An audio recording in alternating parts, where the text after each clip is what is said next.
memories and their recollections, but Bosukai and among some of the others have attempted to use British colonial files in order to demonstrate and establish some of their claims. This is quite striking for me. So there's an attempt to also be historical about the writing of this book. Finally, I'll say that the Fajar Generation is also a book which kind of appeals to history as a judge, right? It's not just a book about the personal experiences, but they submit claims which they believe can be verified by history as a kind of impartial and objective judge. In the preface to the book, the editors stated the hope that the book would pave the way to a more objective review and analysis of the diverse trends and movements that have contributed to the emergence of our nation states. The keywords there are objective review and analysis. These are words that are academic in origin. And so there is a belief here that this is not just personal memoirs or claims, but it's actually history. I would now like to invite our first speaker, and please join me in welcoming Mr. Edgar Liao, who is going to be talking about the Fog of Dawn at the campus of the University of Malaya and Singapore. Edgar is a Master of Arts candidate at the Department of History of the National University of Singapore. He's a co-author of a forthcoming book on the University Socialist Club, along with myself. Can we please welcome Edgar?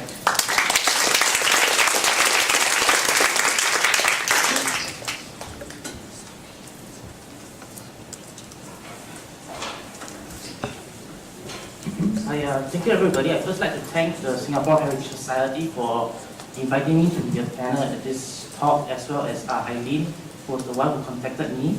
But actually, I don't know what am I doing here speaking in front of an audience, including many people who are much more knowledgeable about this period and this topic than me, especially many members of the Socialist Club. Don't hang me if I say anything wrong. Alright?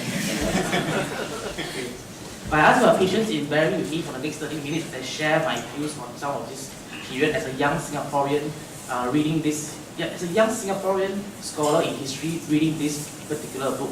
Right, that was, and I was asked by Eileen to contextualize my talk within my past 2 years of research into student activism in the University of Malaya and Singapore between 1949 to 1975, and that is what I shall do. Right.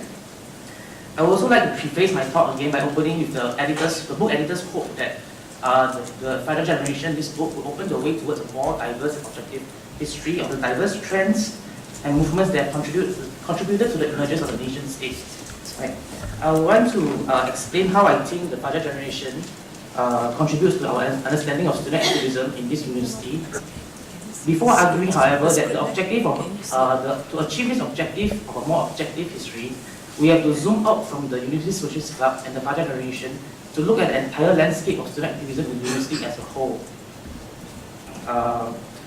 While the activism of the Socialist Club and the contribution of this book gives us a very good introduction and lead, we need to actually access and understand the dynamics of student activism within the institution in order to find a way towards more empowering narratives that actually avoids essentializing or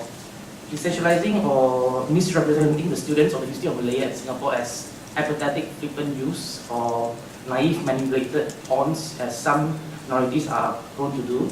But we also want to avoid valorizing and reducing the activism into present-day metaphors for present-day political purposes. For the uninitiated, especially the young people here who may not know much about the USC, for example, in NUS today, the USC is actually the acronym for the University Scholars Club. Actually, they are the same thing, they are all scholars, just that one is more pro-establishment than the other. Okay, let me first offer a summary of the USC's history as the Fajar Generation and existing accounts and documents tell us. This is a rough, basically timeline, and they are all roughly explanation of the different aspects of the USC's activism. Right? It was founded in 1953 by a mixture of very politically conscious students staying in the hostels of the University of Malaya. One of them including Professor Wang Kanggu, who is sitting in the row here. It set out the aims of achieving local independence from the colonial government, shaping a democratic, non-socialist, non-communal but definitely socialist, united territory including Malaya and Singapore.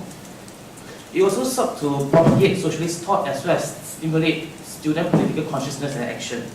Its heyday was in the mid-1950s to the mid-1960s. On campus, it organized seminars, talks like this, inviting the politicians, intellectuals, and personalities of the day like Han Suu-yin to come to talk to the students, as well as organize discussions on political events and developments. Its organ, Fajar, which became an important publication for left-wing and progressive thought, was circulated to the public, the trade unions, other schools in the territories, until the Federation of Malaya and Singapore governments eventually restricted its circulation and banned it. If I'm not wrong, it still remains banned to this day. So you have to get special permission to view it in the NUS library. Is this still there? Library has National Library. I have a copy. Like, do you need permission to see? We don't know. What is not trying? It was the Unity Socialists, as they were called, their activism outside the campus that really distinguished them from other groups within the university. For example, the Fajar trial cemented the ties and connection between them and as well as the Chinese educated groups. And for the next decade, the club will continue to have ties to the Chinese educated students, with the Chinese school student movements, and they took action on issues that concern students in general, as well as issues that were affecting the Chinese media institutions. Key club members and alumni joined the trade union, and of course most will remember them for having played a role in the formation of the People's Action Party, and in fact they actually supported and assisted the People's Action Party's anti-colonial activities and platforms until, at times under the persecution of the British government, the Lady Hawk government, and the Federation of Malay government, until they later fell out of the PAP and sided with the Barisan Socialists over several issues, for example with regards to merger. Eventually, key Socialist Club members who participated in national politics were also persecuted through Operation Ostov in 1963, and they were forced to restrict their activism to the campus alone. Although in the mid-1960s, they did participate in a few demonstrations outside of the campus in support of the students in the Chinese medium tertiary institutions, to the extent that there were 3 Malaysian executive committee members, in addition to a student union leader, who were banished from Singapore for being involved in these demonstrations, along with many other students from Nanyang University. Unfortunately, the narrative of this book, The Fajar Generation, stops with Goh Kay Yew's account of the years between 1963 and 1966, and little else is known about the club's activities after 1966. This is notwithstanding, of course, well-known criminal lawyer Subhas Anandan's mention in his memoirs about how he was once the club's Secretary General and also participated in demonstrations outside the Soviet trade mission as well as the American embassy over Cold War atrocities. Right. Eventually, the University Socialist Club was deregistered as a society in late 1971. Okay.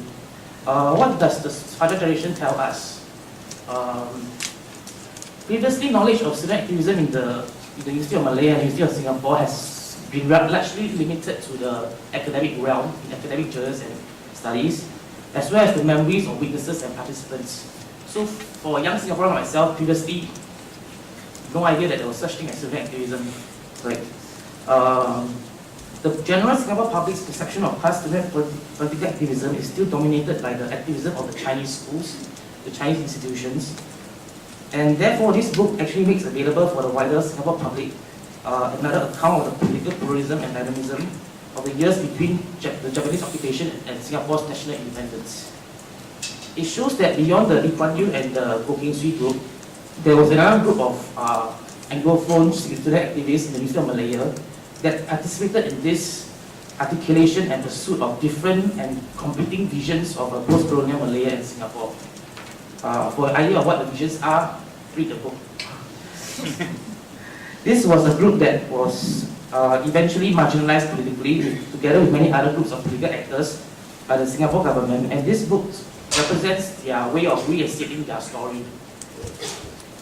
It tells us for one that even within this Western educated elite group that spoke the same